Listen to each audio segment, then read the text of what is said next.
Are there non-biblical accounts of crucifixion? Yes, there are.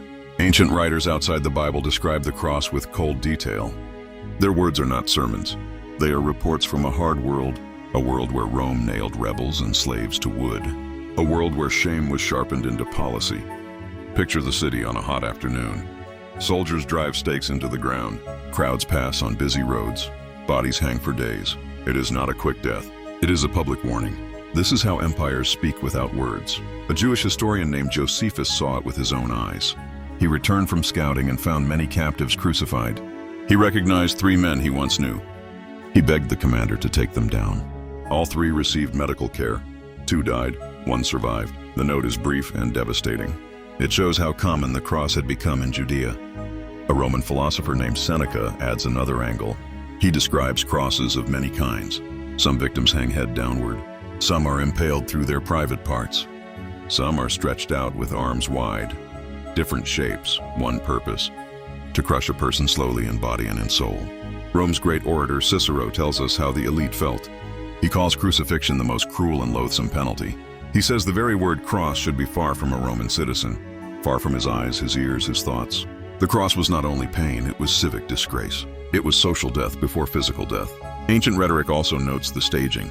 Choose crowded roads, it says, so the many may see and fear. Executions were placed where the message would travel far. The cross was a billboard for empire. From Alexandria, the Jewish thinker Philo provides a revealing detail. He says that at certain times, crucified bodies were taken down and given to families for burial. He mentions this around the birthday of the emperor. That line helps us grasp why a body might be released in special circumstances. It shows that exceptions were possible under Roman rule. A Roman senator and historian named Tacitus records another fact. He says Christ was executed under Pontius Pilate during the reign of Tiberius. He writes as an outsider, even a critic, yet he affirms the basic point. An execution happened. The movement in Rome takes its name from that crucified figure. A satirist named Lucian mocks Christians. He says they worship a crucified sage and live by his laws. He sneers at their generosity and their courage. But his mockery still admits the central claim. There was a crucified teacher. There were followers shaped by his life and death.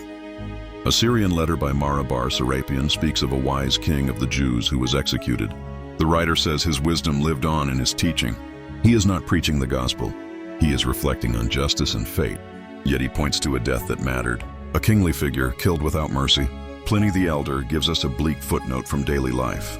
He notes that a fragment of a nail from a crucifixion could be worn as an amulet.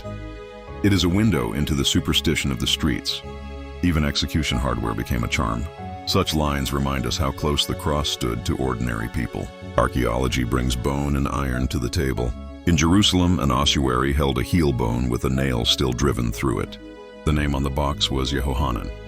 The tip of the nail was bent. A sliver of wood remained under the head. It is a small piece of metal. Yet it shouts that crucifixion in 1st century Judea is not a theory. It left marks in bone. Gather these threads. Josephus shows mass crucifixions around the city walls. Seneca shows variations that stretch or invert the body. Cicero shows the stigma that clung to the word cross. Ancient rhetoric shows why roads and hills became stages. Philo shows that bodies could sometimes be released for burial. Tacitus shows that Christ was indeed executed under a Roman governor. Lucian shows a non-Christian who knows Christians rally around a crucified teacher. Mara shows a philosopher who speaks of a wise Jewish king who was killed. Pliny shows the cross leaking into folk medicine. Archaeology shows a nail still lodged in a heel. What does this do for our understanding? First, it anchors the story of the cross in the world that made use of it. This was not a rare or imaginary device. It was the empire's signature threat. Second, it explains the scandal. For Romans, the cross was unthinkable. For Jews, it carried the weight of a curse. To claim hope in a crucified figure sounded impossible. And yet that is precisely the claim that changed the world. The non-biblical voices do not retell the Gospels. They do something different. They set the scene. They establish practice and mood. They tell us where crosses stood. They reveal how crowds reacted. They let us hear the contempt of the culture. They let us feel the cold efficiency of power. From this chorus, we learn 3 steady truths. Crucifixion was common in the 1st century. Forms and postures varied across cases and places. The shame was as central as the pain. When the earliest Christians said that their Lord was crucified, everyone knew what that meant. It meant the bottom of the social ladder. It meant the end of honor. It meant a death designed to erase a name. Yet history surprises. From the lowest place comes the loudest hope. The same cross that Rome used to silence became the center of a new song. A song of forgiveness, a song of mercy, a song that says the worst thing is not the last thing. So the answer is simple and strong. Yes, there are non-biblical accounts of crucifixion. They stand in law courts and in letters. They speak in satire and in science. They lean on Latin prose and Greek memoir. They leave iron and bone. And together they frame the cross as history before it becomes theology. This is ground we can stand on. This is light we can walk in.